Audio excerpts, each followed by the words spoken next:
தேசிய ஊரக வேலை திட்டத்தை சீர்குலைக்க முயலும் திமுக அரசை கண்டித்து தமிழகம் முழுவதும் உள்ள ஊராட்சி ஒன்றிய அலுவலகங்கள் முன்பு அதிமுக கூட்டணி கட்சிகள் சார்பில் ஆர்ப்பாட்டம் நடைபெற்றது.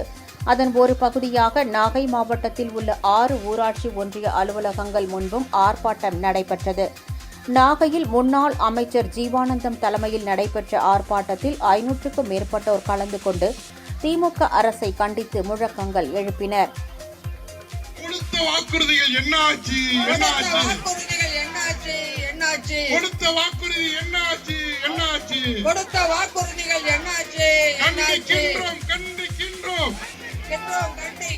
கண்டிக்கின்றோம் கண்டிக்கின்றோம் கண்டிக்கின்றோம் கொடுத்த வாக்குறுதிகளை நிறைவேற்றாத பொம்மை முதலமைச்சர் ஸ்டாலினை கண்டிக்கிறோம். குவித்து விட்டது அம்பலமாச்சி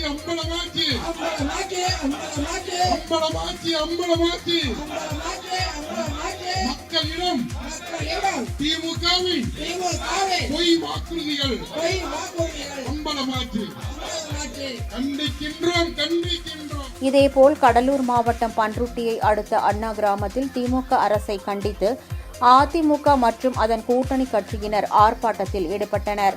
அப்போது 100 நாள் வேலை திட்டத்தை 125 நாளாக உயர்த்தி மத்திய அரசு அறிவித்ததை சீர்குலைக்கும் வகையில் செயல்படும் திமுக அரசை கண்டித்து முழக்கங்கள் எழுப்பப்பட்டன.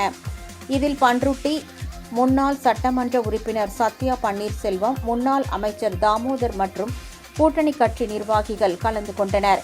125 நாளாக உயர்த்தப்பட்ட தேசிய வேலைவாய்ப்பு உறுதியளிப்பு திட்டத்தை சீர்குலைக்கும் திமுக அரசை கண்டித்து கோவில்பட்டி அருகே முன்னாள் அமைச்சரும் கோவில்பட்டி சட்டமன்ற தொகுதி உறுப்பினருமான கடம்பூர் ராஜு தலைமையில் ஆர்ப்பாட்டம் நடைபெற்றது.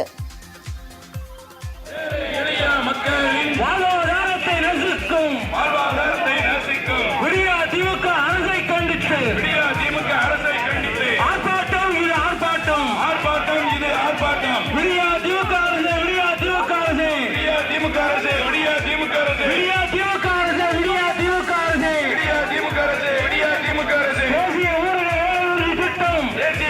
வேலை உறுதி திட்டம்